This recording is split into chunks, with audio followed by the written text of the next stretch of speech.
What's up, guys and girls? This is DurandalSw0rd, aka the most brilliant artifact assault mind the world has ever seen, as well as the most arrogant one. Today, equipped with my garbage microphone, I'm bringing you the fourth most anticipated Assassin's Creed multiplayer related content, which is a guest commentary for my friend and #1 fan Dorza. The first three most anticipated ACMP contents being 1. The return of AC multiplayer, 2. Dedicated servers, and 3. The return of the AFR vs Echo rivalry. I foolishly offered to make a guest commentary for Dorza at the beginning of the year, and he sent me this gameplay to take me up on it, which is from February 2020. I have just gotten to commentate it now because I am as reliable as a guest commentator as the Trollgon is as a tournament host, and also because I am a lazy and procrastinating child who never keeps his promises. Dorza is playing the worst ACMP title ever published by Ubisoft, and I'm not sure if this can be said for Artifact Assault or for the entire game in general, as you're about to see just now. He's playing on Kingston, which is one of the few semi-decent maps released for this game for Artifact Assault, the other being maybe Virginia and Plantation, even though Virginia and Plantation doesn't really solve the problems in AC4 that it had in AC3 as well, which is pretty much that the deathmatch area and the upper base are just as much cancer as half of the German players in this game. However, you do not need to believe me on this, because I have recently been told by Sugarfree that I needed to understand how AC4 was played to actually realize that maps like Tampa Bay or Saba Island, would you believe it, were actually great maps. Which, in my opinion, makes just as much sense as someone saying to me that I cannot say that Havana is a shitty deathmatch map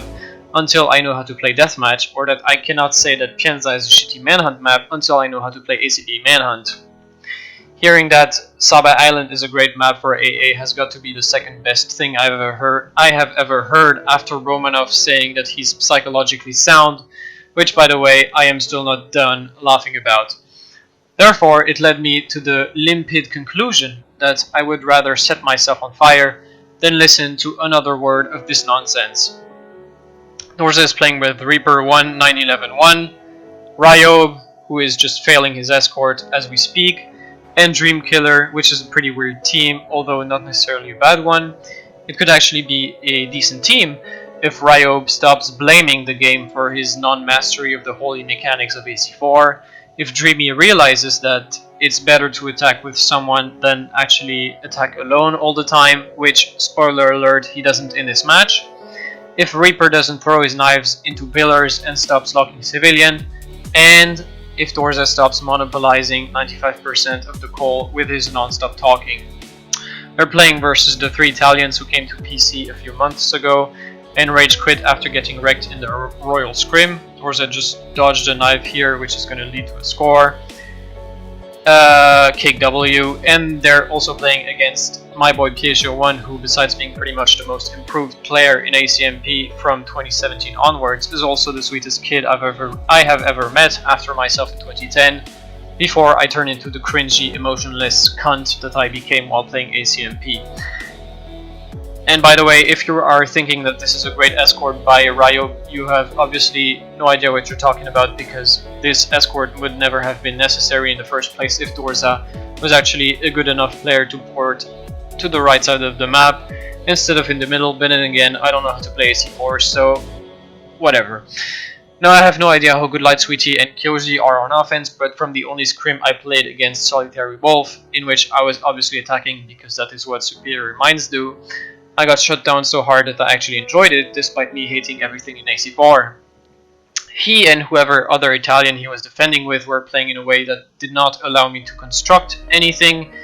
and they were spamming the shit out of my ass, which I was absolutely blown away by, because the last duo that did that to me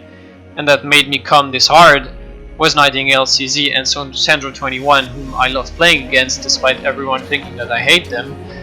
because they were playing exactly like that and were therefore the best I ever played against. Sadly though, as I stated previously, the Italians left AC on PC as fast as they came, although not as fast as Psych gets news from ACE girls,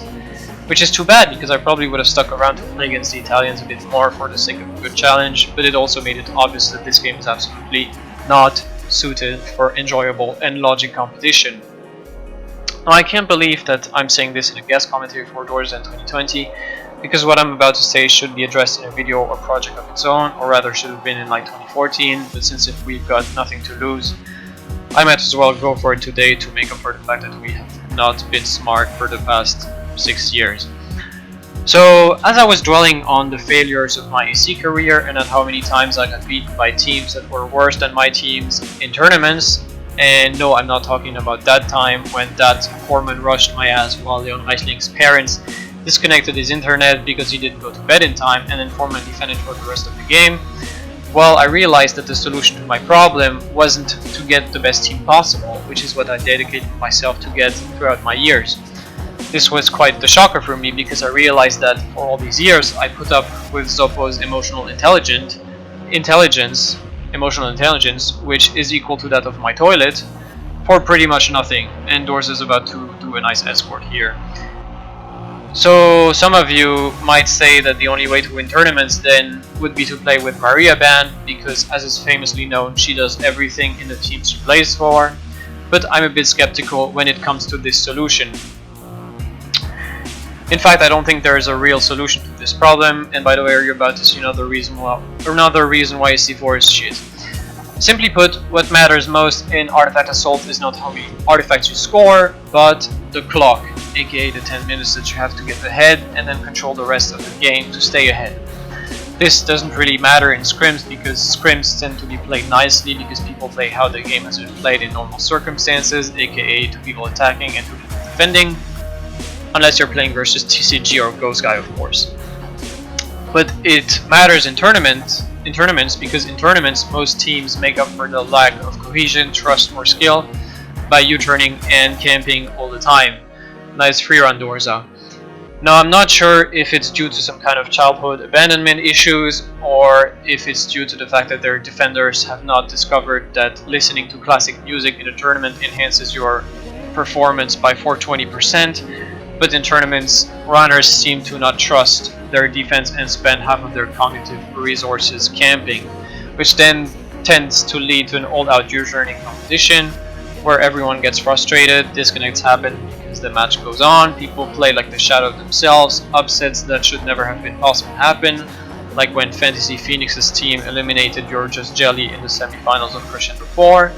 and then the whole tournament ends up being a complete and utter shitfest, after which half of the player base leaves the game to commit suicide. Now, of course, one could argue that if you lose, it means that, as a great mind once said, you don't play, or you didn't play ideally, and then you can scream "fuck your mute" all you want, but you still lost. But nevertheless, I think that there is a core issue with Artifact Assault. To put it in other words, AA would probably be a much better experience if what decided the outcome of a game would be the number of artifacts scored, not the score at the end of a 10-minute period, like in tennis, where you win a game by scoring 4 to 5 points and then win a match by winning 3 sets, as opposed to football where you win based on the score after 90 minutes. Now, I have no idea if this would even work out in AC4 because TCG kicked me out of AC Whispers before Whispers started experimenting with GameLab,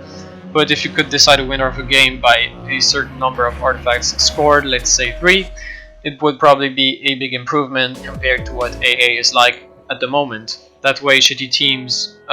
would have no choice but to commit more resources to scoring than they usually do in tournaments, because in theory the usual U-turning and form and defense tactic gets nullified, or at least loses in value, if you cannot win without scoring a lot of artifacts.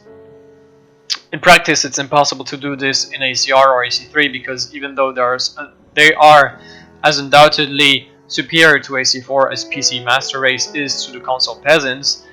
there is simply no game lab in them. And truth be told, I would rather host another domination tournament where Fafinox breaks every rule in the book and then proceeds to throw a tantrum when I tell him to stop busting my balls, than play another game on Garbage Lucia or watch another jump kill or minigun videos on Trash Mathieu. Therefore, as I'm sure most people would agree, AC4 is out of the question, and this leaves us with the logical conclusion that we should just wait for Ubisoft to release a new multiplayer, and that in the meantime Simple Deathmatch is the greatest mode ever invented in ACMP. Now, as Dorza is porting out for the win, or not, I am saying that I am hoping that you enjoyed this commentary. Please don't take it too seriously, I'm just memeing with a notch of seriousness, true to what my AC personality has been since 2014. If you somehow got offended by this in 2020, you can lick the backside of my sweaty balls and join the club made of people that will hate me forever, which is currently presided by .file87. This has been DurandalSw0rd. Pedro, please marry me. Robin, I love you. Much love, peace, and go vegan.